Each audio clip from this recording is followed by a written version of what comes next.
حضور صلی اللہ علیہ وسلم نے مکہ میں جتنا وقت گزارا وہ چل رہا ہے، تو اس میں ہم نے اس پہ بات کی کہ خفیہ دعوت آپ صلی اللہ علیہ وسلم نے اندرون مکہ 3 سال تک خفیہ دعوت دیتے رہے۔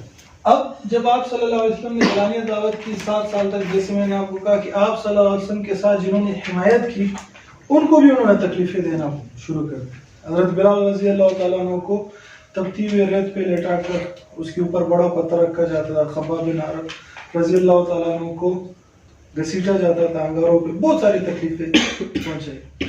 تو آپ صلی اللہ علیہ وسلم نے جب یہ دیکھا کہ اتنی تکلیفات یہ مسلمانوں کو پہنچا رہے، تو آپ صلی اللہ علیہ وسلم نے صحابہ کو حکم دیے کہ ہجرت کر جائے۔ کہاں ہجرت کر جائے؟ ابشا آج کل اس کا نام ہے ایتھوپیا، نیا نام، یہ براعظم افریقہ میں۔ تو مسلمان ایشیا سے مڈل ایسٹ سے چلے گئے کہاں؟ افریقہ، بحر کلزم پار کر کے وہاں چلے گئے۔ وہاں کا جو بادشاہ تھا وہ نجاشی، وہ عیسائی مذہب سے اس کا تعلق تھا، بہت رحم دل اور بہت ہی اس کی صفات تھی، اچھے اخلاق والا۔ تو آپ صلی اللہ علیہ وسلم کو ان کے بارے میں معلومات تھی، تو آپ صلی اللہ علیہ وسلم نے صحابہ کو کہا کہ آپ وہاں چلے جائیں۔ تو پہلی ہجرت ابشا میں ہوئی رجب 5 نبوی میں، 5 رجب نبوت کے 5ویں سال۔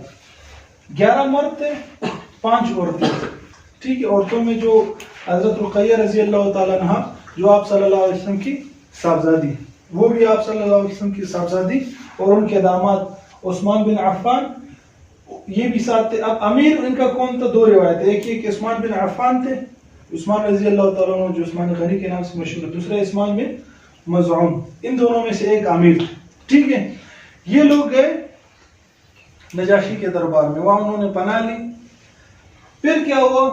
یہاں حضرت حمزہ رضی اللہ تعالیٰ عنہ نے اسلام قبول کیا۔ کیسے قبول کیا؟ واقعہ یہ ہوا کہ ابو جہل نے ایک دن آ کر آپ صلی اللہ علیہ وسلم کو مطاف کے اندر پہلے برا بلا کہا، گالیاں دی، پھر پتھر اٹھا کے مارا۔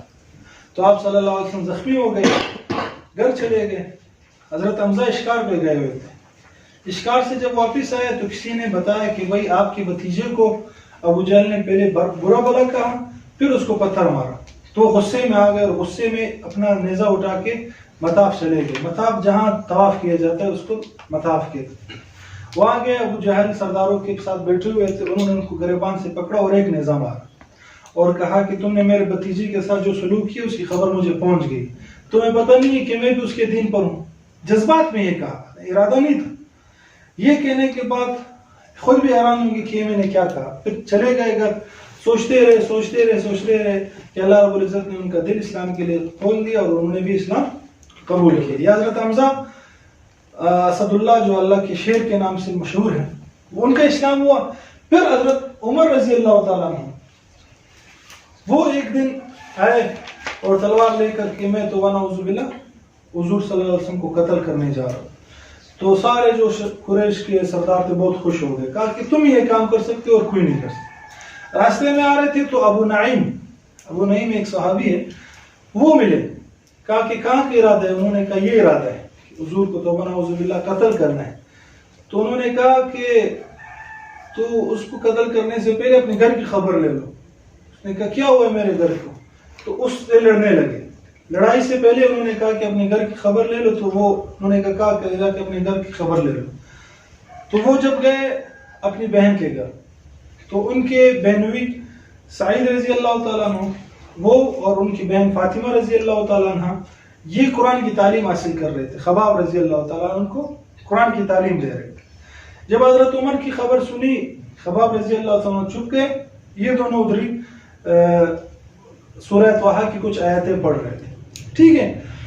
اب جب یہ گئے تو حضرت عمر رضی اللہ تعالیٰ عنہ نے جب ان کو دیکھا، اس وقت تو ایمان نہیں لائے، تو بہت غصے میں آئے، کہا کہ تم لوگ بددین ہو گئے ہو، دین کو چھوڑ دیے اور اپنے آبا و اجداد کے دین سے پھر گئے اور اپنی بہن کو مارنا شروع کیا۔ تپڑ مار رہے، اتنا مارا کہ آپ کی بہن کے چہرے سے سارا چہرہ لہو لہان ہو گیا، خون بہنے لگا۔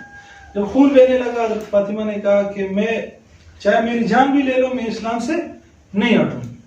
یہ جب سننا تھا تو حضرت عمر رضی اللہ تعالیٰ نے جب خون دیکھا تو ان کا دل بھی نرم ہوا، کہا کہ اچھا بتاؤ تم کیا پڑھ رہے تھے؟ انہوں نے کہا تم ناپاک ہو، اس طرح میں ہم نہیں دیں گے، جا کر غسل کر۔ حضرت عمر رضی اللہ عنہ نے غسل کیا۔ غسل کرنے کے بعد آئے، جیسے ہی آئے تو پھر خباب رضی اللہ تعالیٰ عنہ بھی باہر آئے. جیسے ہی باہر آئے انہوں نے سورہ طٰہٰ کی آیات ان کے سامنے پڑھ کر سنائی تو حضرت عمر رضی اللہ عنہ کا دل نرم ہو گیا. کہا کہ چلو مجھے اپنے صاحب کے پاس لے چلو, یعنی حضور کے پاس لے چلو. خباب رضی اللہ تعالیٰ عنہ نے ان کو خوشخبری سنائی کہ کل حضور نے دعا کی تھی کہ 2 عمروں میں سے ایک عمر کو یا اللہ اسلام نصیب فرما. ابو جہل اس کا نام بھی عمر تھا اور دوسرا یہ عمر رضی اللہ تعالیٰ عنہ. کہا کہ ان دونوں میں سے کسی ایک کو اسلام نصیب فرما. تو انہوں نے خوشخبری سنائی کہ آپ کو اللہ نے قبول کر لیا اسلام کے لیے. تو ان کے ساتھ چلے گئے دار ارقم. حضرت حمزہ رضی اللہ تعالیٰ عنہ بھی وہی تھے, حضور صلی اللہ علیہ وسلم بھی وہی پڑھتے, اور بہت سارے صحابہ وہاں موجود تھے. ٹھیک, تو دروازے پہ دستک ہوئی, کسی نے کہا کہ حضرت عمر آ رہے ہیں, یعنی عمر آ رہے ہیں. تو حضرت حمزہ نے کہا اگر اچھے ارادے سے ہیں تو آنے دو ورنہ ہم دیکھ لیں گے. حضرت عمر جب آئے انہوں نے حضور صلی اللہ علیہ وسلم کے ساتھ ان کے ہاتھ پر اسلام قبول کیا تو سارے صحابہ خوش ہو گئے. اللہ اکبر کی آواز سب نے زور سے اللہ اکبر. جب اللہ اکبر کہا تو وہ پورا جو آواز ہے پورے مطلب آس پاس کے علاقوں میں گونج اٹھی, اتنے زور سے کہا. پھر آپ صلی اللہ علیہ وسلم کو حضرت عمر رضی اللہ تعالیٰ نے فرمایا کہ جب ہم حق پہ ہم کیوں چھپ رہے ہیں, ہم جا کر علی الاعلان مسجد حرام میں نماز پڑھیں گے. تو 2 صفیں بنے, ایک صف کے آگے حضرت عمر رضی اللہ تعالیٰ عنہ تھے, دوسرے صف کے آگے حضرت حمزہ رضی اللہ تعالیٰ عنہ. 2 صف بن کر سارے مسلمان آ گئے مسجد حرام کے اندر. علی الاعلان حضرت عمر نے کہا کہ میں نے اسلام قبول کر لیا, اگر کوئی اپنی بیوی کو بیوہ کرنا چاہے, اپنے بچوں کو یتیم کرنا چاہے تو آ جائے. تو اعلان کر کے اور وہی آپ صلی اللہ علیہ وسلم نے ان کو نماز پڑھائی. اس کے بعد سے اعلانیہ نماز شروع ہوگی. ٹھیک, یہاں تک کلیئر. پھر ایک افواہ پھیل گئی. افواہ یہ پھیل گئی کہ پورے مکہ والوں نے اسلام قبول کر لی. ہوا اصل میں کہ حضور صلی اللہ علیہ وسلم رمضان میں مسجد حرام میں تلاوت کر رہے تھے سورہ نجم کی. سورہ نجم کی تلاوت کر رہے تھے کہ سورہ نجم پڑھتے پڑھتے آیت سجدہ آ گئی. آیت سجدہ سمجھتے ہیں نا کہ جہاں آیت سجدہ آ جائے وہاں پہ انسان کو سجدہ کرنا ہے. اب اس کے کیا احکامات ہیں یہ بھی میں بتا دیتا ہوں, اکثر لوگ یہ نہیں جانتے. سجدہ آیت جب آ جائے جس وقت آپ نے پڑھ لیا اسی وقت سجدہ کرنا بہتر ہے. اگر اس وقت نہ بھی کریں بعد میں پھر کرنا ہے, مطلب وہ آپ کے اوپر لازم ہے, واجب. اس کا طریقہ یہ ہے کہ کھڑے ہو کر اللہ اکبر کے اور سجدے میں جائے. بس نیت آپ کی ہے کہ آیت سجدہ میں کر رہا ہوں, دل میں آپ کی یہ نیت ہے تو ہو گئی نیت. اس کے لیے مطلب باقاعدہ کیا نام ہے کوئی ذکر وغیرہ یہ پڑھنے کی ضرورت نہیں ہے. بس اللہ اکبر کے سجدے میں جائیں اور سبحان ربی الاعلیٰ پڑھ لی, نہ بھی پڑھے تو سجدہ آدھا ہو گیا. اور بہت سارے سجدے بھی ایک ساتھ کر سکتے ہو. مثلا آپ کے اوپر بہت سارے سجدے پہلے سے ہیں, آپ کو پتہ نہیں تھا اس مسئلے کا, تو آپ آج سے یہ سجدے ایک ساتھ کر لیں.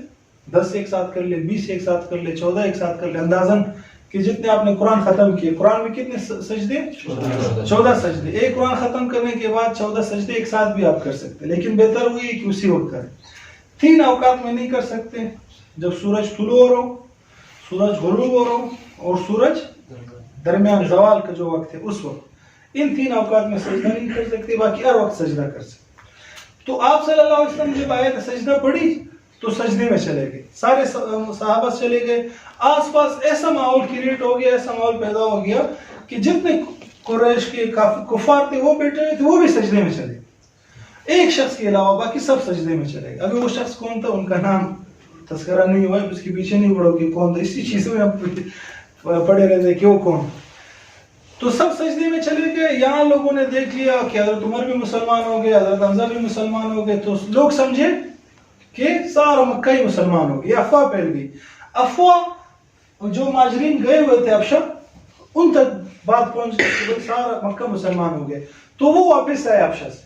مہاجرین کی واپسی بھی. مکہ جب آئے دیکھا کہ بھائی وہ تو سارے نہیں مسلمان ہوئے, ابو جہل ابھی تک کافر ہے, اور بھی بہت سارے بڑے بڑے سردار ابھی تک اپنے اسی حالت میں. ٹھیک, اچھا یہ سارا واقعہ ہو گیا, یہاں تک کلیئر ہے.